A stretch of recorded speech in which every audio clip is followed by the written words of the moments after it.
waan argamnu oduun jalqabna namoonni nutti achi waan fiddachaan.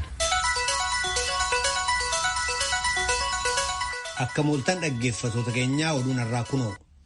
Pireezidaantii Yuunaayitid Isteetsi Doonaald Tiraamp biyyi isaanii eega Sudaan namoota daafoo shororkeessummaatiin miidhamaniif maatii isaaniitiif firpha maallaqa miliyoona 100 baasuudhaaf waliigalte hojiirra oolchitee booda tarree maqaa shororkeessummaa keessaa kan ishee baastu ta'uu dubbatan.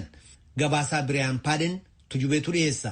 Pireezidaanti Doonaald Tiraamp kaleessa fuula Tiwiitarii isaanii irratti barreessuudhaan oduu gaarii jechuudhaan mootummaan Sudaan haaraan fooyya'ina gaarii argamsiisee lammiiwwan Ameerikaa $100 miliyoona 300 miliyoona shororkeessummaa keessummeessanirraa haqaa jedhaniiru. Dhumarrattis haqi lammiiwwan Ameerikaaf Sudaaniif immoo tarkaanfii guddaadha jedhan. Tarkaanfiin kun Sudaan dinagdee biyya ishee guddisuuf kan dandeessisu liqaa sadarkaa addunyaaf deeggarsa deebitee akka argattullee ni gargaara.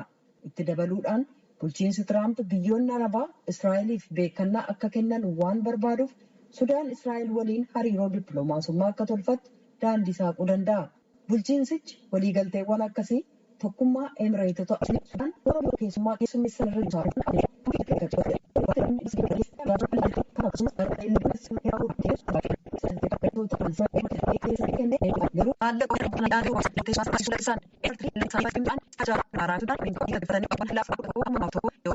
Salveeniyaa keessaan miidhamaniif dhaabbatan waliigalteen Sudaaniif tarkaanfiin manni maree bakka bu'ootaa biyyattiin mirga hin himatamneef qabdu mulqamee ture bakkatti deebisu maatiin sun hirpha ofii isaanii akka hin arganne dandeettii isaan qaban balaarra buusuu malaa jechuun yaaddoo qaban ibsaniiru. Haalli itti Ameerikaan dhimma vaayirasii koronaa qabattee jirtu duula filannoo biyyattii keessatti geggeessamaa jiru irratti iddoo ijoo kan qabatee jiru yoo ta'u filannoo sadaasa sadii geggeessamaa jiru keessatti illee akka durii addaddummaa ilaalcha siyaasaatu hin taane ejjennoon dhimma kanarratti jiru murteessaa akka ta'uuf deemu dubbatamee jira. Gabaasaa Riichaard Giriiniif Meegan Daazor ergan soraatu dhiyeessa. Pireezidaantiin Ameerikaa Doonaald Tiraamp yooyyuu dhiyootana maanguddoota Filooriidaatiin walitti dhufelleetti barii koronaatti mo'annu yaayyuu ga'ee jedheetiin irdeebi ammallee dubbate. Qorsi dhiba kanaallee harkaan gaachuu jirraa jedhe. Ergaan maanguddoota Ameerikaatii qabu abdii fi ufitti hirkachuu. Dadhabbiin teessan lafatti hin banne. If abdii gamaa mul'ata itti dhiyaachuu jirraa jedhe. Namni Tiraamp waliin dorgomu Joo Baayiden immoo Tiraamp balaa vaayirasii koronaa kan Ameerikaatti addachaa deemuu jiru kana akka waan laaftuutti ilaaluu jiraa jedha. Turn the corner. My Lord.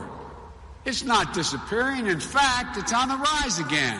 Karaatti jijjiirra waaqi. Bittasuma akkum jedhan kaan akka raallee caala dabalaa deemuu jiraa jedha yoo waan vaayirasii koronaa dubbatu. Ameerikaatti nama 200,000 fi akka gabayaa walaabaa fa'a.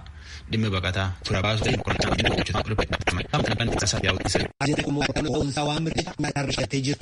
kan as Yuunaayitid Isteetsi keessatti argamu Yuunivarsiitii Joons Hopkins irraa ragaalee walitti qabaman akka agarsiisanitti biyya Ameerikaa gama kibbaatti argamtu Arjentiinaan Yuunaayitid Isteetsi kan namoota vaayirasii COVID-19 qabaman miliyoona 8.2 qabdu, Hindii kan miliyoona 7.5 qabdu, Biraazil kan miliyoona 5.2 qabduu fi Raashiyaa kan miliyoona 1.4 qabdu taante sadarkaa 5ffaa irratti argamte.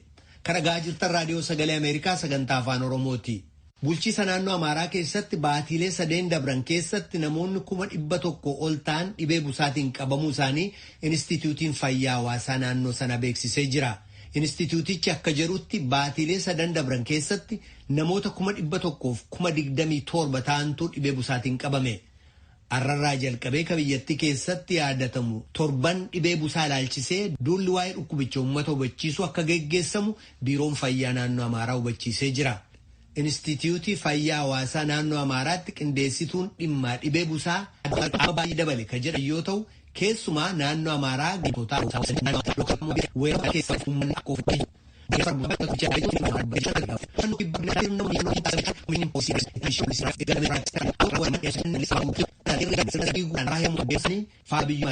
Komishinarri poolisii federaalaa kun namoota kanarratti ragaan namaaf galmee walitti qabamuusaa dubbatanii jiru. Akka naannootti ijaaramu gaaffii uummataati kanneen jiran qaamni hawaasa walaayittaa immoo gaaffiin kun akka deebii argatu sochiin godhame sirriidhaa amantaa jedhu qaban.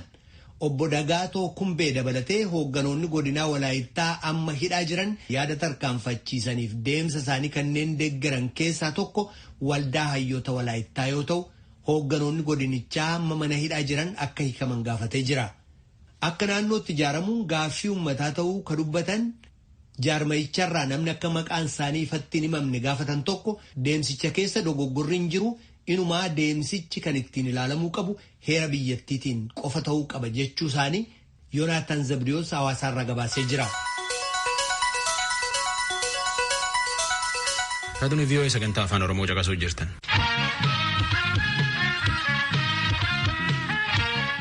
Keenyaatti vaayirasiin koronaa ammallee marroo lammeessootiif dabalaa deemuu jira. Biyyittii tunin karaa dhib kanaan to'atan laaffiftetti namaaf geejjiballee walitti gaddalakkifte. Akka ministeerii fayyaa keenyaa Sanbata Dabre jedhetti dhiyootaan nam 600 irratti vaayirasii koronaa argan biyyittii gara jajjabaa deemuu jirti jedha. Maammed Yuusufitti Naayiroobii nu ergeetu jubee nutti. Xumura baatee adoolessaarra ture gaazexeessaan lammii Keeniyaa Waanjoo Hiigitaahee bakka namoonni wal ga'anitti argamuudhaan kan inni hiriyaasaa tokko haammate. Dhugumatti ana qofaan turre gareedhaan kan nuti dhukkubsanne hiriyoota hawaasummaa turre nama tokkotu bakka wal geenyee turretti dhufee nu haammate. Namni sunis bakka hojii isaatti qorannaa akka geggeessate nutti hime maal akka ta'e nuti hin beeknu jedhe. Gitaaheen dhukkubsatee hospitaala seenuudhaan hafuura baafachuu akka isa gargaaruuf jecha oksijiinii irra kaa'an. Gaazexeessaan kun akka jedhutti weerarri vaayirasii koronaa mudatee baatilee hedduu booda uummanni of eeggannoo eegumsa fayyaa kenname irraanfate jedhe.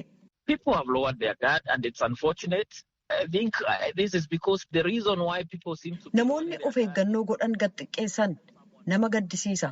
Akkan yaadutti kun kan ta'e namoonni of eeggannoo godhan kan dagataniif namni dhukkubsate eenyuun akka ta'e waan hin beekneefi nama dhukkubichaan qabame eenyu akka ta'e hin beeknuu jedhu. Garuu namoonni xiqqoon kanneen nama dhukkubsate maatii yookaan fira yookaan immoo waa'ila hojii qaban of eeggannoo ni godhatu jedhe. Aangawoonni eegumsa fayyaa biyyattiin erga namoonni 100 lakkaa'aman haaraa torbanneen dhiyoo as qabamanii uggurri tamsa'ina vaayirasii koronaa gad xiqqeessuuf kaa'amee ture laaffatee booda akeekkachiisa kennanii jiru.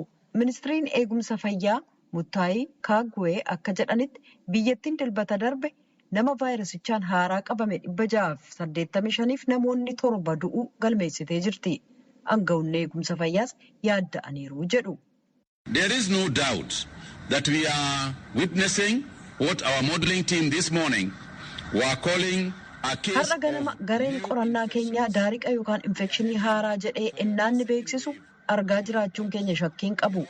Gara weerara marsaa lammataatti deemaa jirra. Vaayirasiin kun manneen hidhaaf waaltaalee konyaalee adda addaa keessatti hammaataa adeemuu arguun keenya waan shakkisiisu miti jedhan. Baatilee dhiyoo Keeniyaan uggura sa'aa gara halkan keessaa sa'a 5tti butuudhaan manneen dhugaatiif manneen sirbaa akka banaman eeyyamtee jirti. Torban darbe immoo manneen barnootaa hangi tokko deebisanii banamanii turan. Oomu Anzaalaa Yuunivarsiitii Naayiroobiitti Piroofeesara qorannaa vaayirasiif ittisa dhukkubootaati. Qorannaa isaanii kan maaliif biyyattiin weerara lammataatti adeemtii jedhu dhiyeessaniiru. It could be a reflection of two things. There was a period of time we didn't have the testing commodities. Qe'ee waan lamaa ta'uu danda'a. Yeroo nuti meeshaa ittiin qorannaa geggeessan hin qabaannetu ture. Kanaaf namoonni lakkoofsa namoota vaayirasii kanaan qabamanii xiqqoo ta'uu argaa akka turan. Torbanneen lamaan darban garuu meeshaalee kana waan arganneef namoota itti dabalaaf qorannaa geggeessine. Lakkoofsi kun dabaluun qorannaan itti dabalaa geggeeffamu waan jalqabeefi. Garuu immoo ragaa jiru gadi fageenyaan innaa ilaallu COVID-19 dabalaa adeemuusaa argina. Kunyaa mara keessatti akkasuma argaa jirra jedhan. Vaayirasii koronaatti duuluu ilaalchisee mootummaaf gorsa kan kennan Anzaalaan akka jedhanitti biyyatti deebisanii uggura sochiirra kaa'uun ulfaataa ta'uu danda'a garuu bakka ugguramuu malan irratti fuulleffachuun tarii furmaata ta'a jedhan. Guutummaa biyyattiirra uggura sochii kaa'urra bakkawwan addaa ilaaluu wayya. Keellaawwan adda ta'an ilaalaa jirra. Bakka vaayirasiin kun itti hammaate tarii qiyyaafati keenya achi ta'uu mala. Sana booda daariqa yookaan infekshinii sana naannoo sana keessaa akka hin tamsaane ittisuuf maal gochuu qabna ka jedhuuf jedhan. Erga baatii sadaasaa qabee Keeniyaa keessaa namoonni 44,800 vaayirasii koronaan yoo qabaman 832 immoo du'aniiru.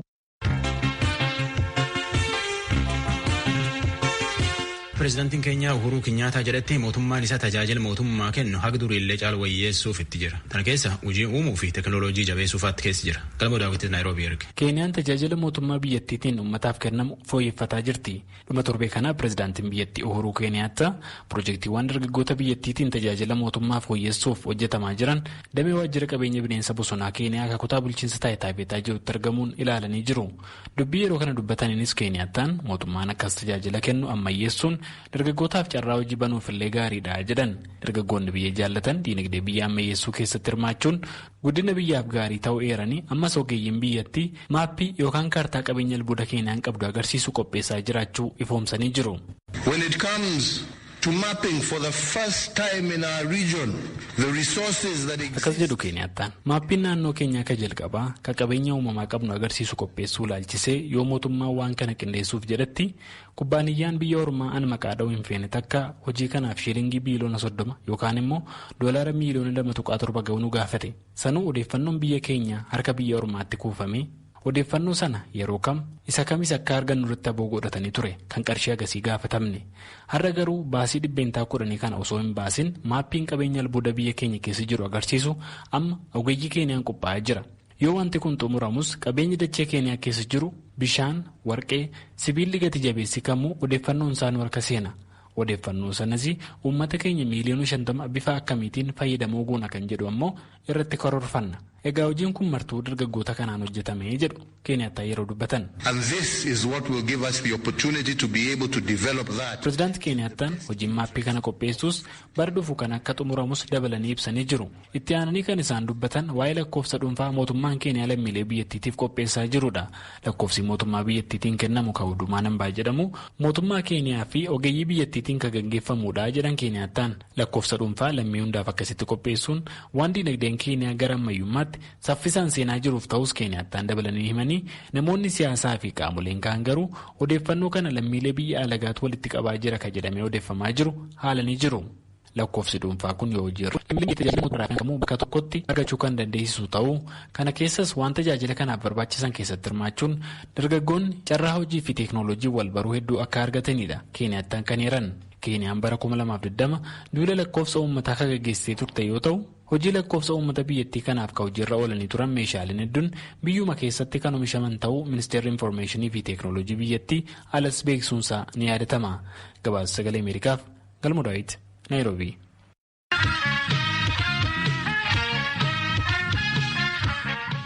Biyya afaan Oromoo meetirbaandii fi Naayil Saatirraa caqasuu jirtan. Gama kanaan immoo qophii ammaan tana isinitti himuu jirtana. Halkan sa'aatii 4 irraallee raadiyoonii Ahaduu FM 94.3 irratti hir'isanii deebi'anii achirraallee caqasuu dandeettan. Sagantaa yookaan piroojeektiin gabataa laager jedhaniin haroolee biyyi keessa jiran akka wanciifaa jajjabeessanii misoomsuuf karoorii ba'e. Tunan immoo keessumattuu warra naannoo haroo wancii jiru akka tokko gammachuu tokko tanaa jedhan immoo akka lafteen irraan hin buqqifnee jedhanii shakkii qabanii jedha. Nakor Malkaa oduu achiin argeen. Naannoo Oromiyaa godina Shawaa Lixaa fi Shawaa Kibba Lixaa gidduutti argama. Bishaan miidhagaa bifa cuquliisaa uffatee gaarreewwan gidduu ciisuu fi naannoon isaa magariisa ta'e kun haroo wanciiti.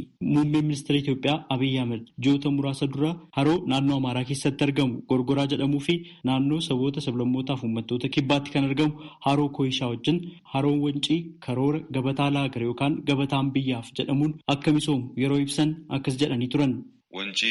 እጅግ ማራኪ የሆነ ወንጪን ባየ ከነማ hawwatu ga'umsa kennaa fi aartii kan mul'isu gaara magariisa bishaan qabu hojii amma tokko hojjechuudhaan Finfinnee irraa fageenya baay'ee dhiyoo ta'e irratti kan argamu waan ta'eef namootni hedduu sanbataaf dilbata dhaqanii bakka itti bashannanuu danda'an hawaasni naannoo carraa hojii argachuu fi hojii uumuutiin jireenya isaa akka fooyyeffatu kan carraa kennuu danda'u jedhan.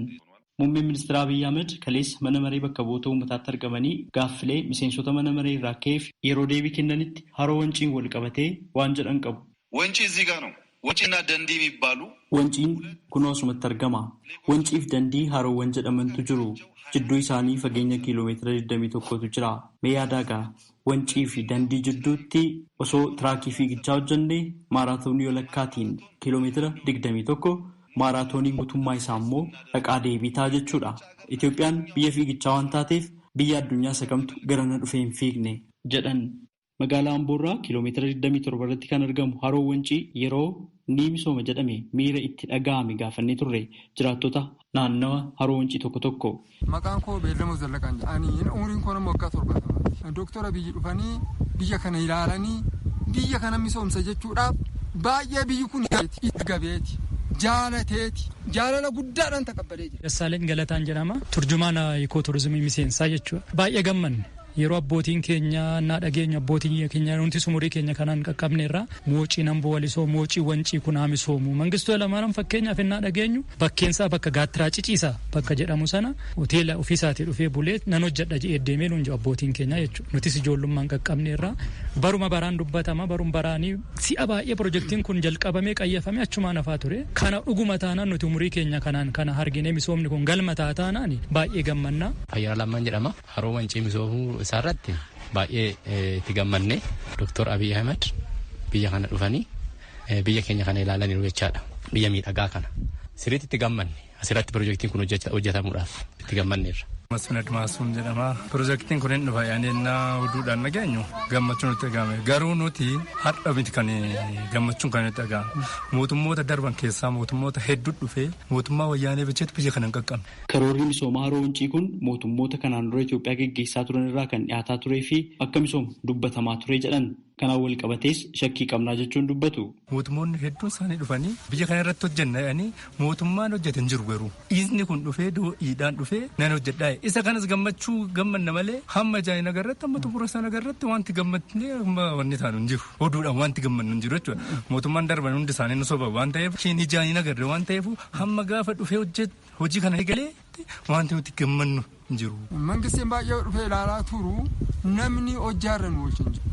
Gizee Hayila Sillaasee dhufanii ilaalaa turan dargiin ilaalaa ture hin misoomsina jechaa ture misooma kan nu argisiisan jiru dhugumaan ta'uu laata jenneeti taxaraxarra. Mootummoonni gara darban Gizee Hayila Sillaasee irraa kaasee Hayila Sillaasee nama bakkee kana bule bakkee nuti dhaabbannu kana jechuudha asitti kibbii Hayila Sillaasee jedhamaa dunkaana dhaabbatee fiddee kana bulanii jechuudha Gizee Hayila Sillaasee irraa kaasee mootummoonni baay'een dhufaa turan hin dhufuu ajaa'ibsiisanii hin hojjanna jedhaniiti dubbataniiti deemu achumaan hafuu jechuudha. Sirnuma immoo ani umurii kootiin keessa baay'inaan keessa dabarse keessa sirna wayyaanee keessa soofatte si'a baay'eedha keessumaa moocii namboo walisoo si'a baay'ee dhufe si'a baay'ee bajanni bajjatame hin qayyasuu achumaan badu hin jammaruu achumaan badu jechuudha ammas immoo inni kun dhugumaa laata dhuguma immoo Dr. Abiy dhufanii wanti nutti himaniiru waanni kun dhuguma tattamaan waanni kun hojjaarraa hoolaa moo hin oolu isa jedhu shakkii wanta keessa keenyatti ana bichaa otoo hin taane uummanni hundumtuu kanuma siin jechuu danda'u.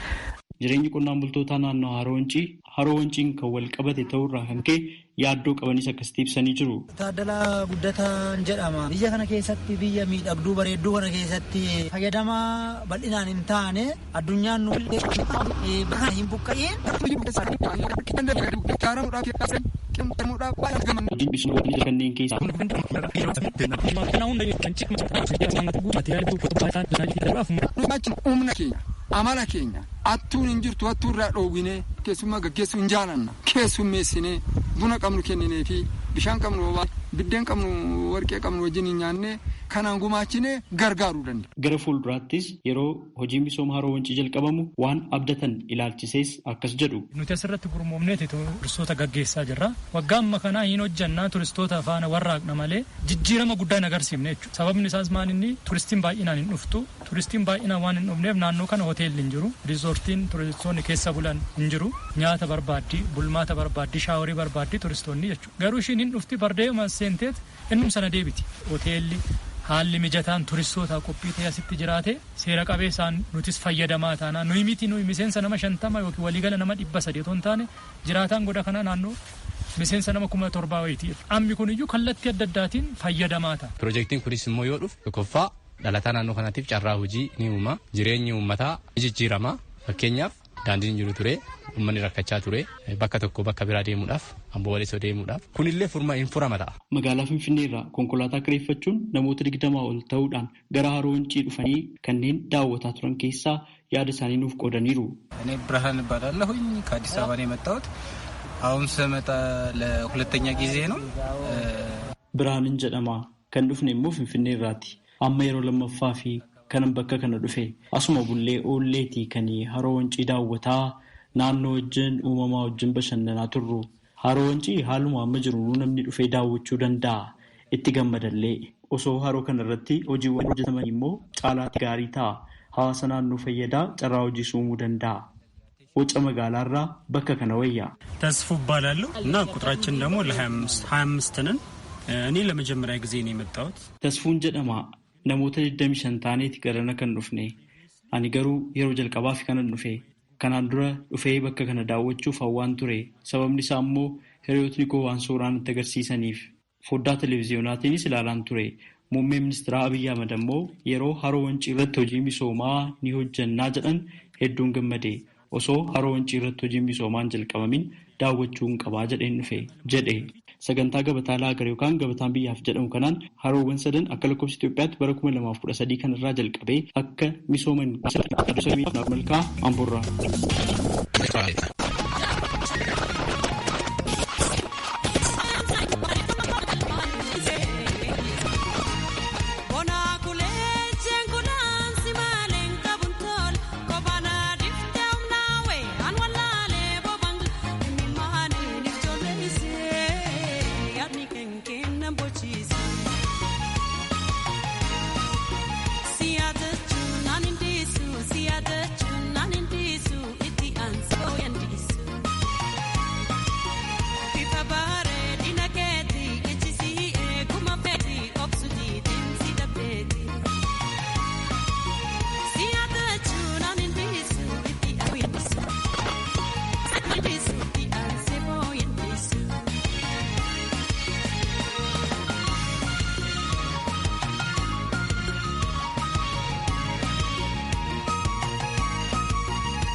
See other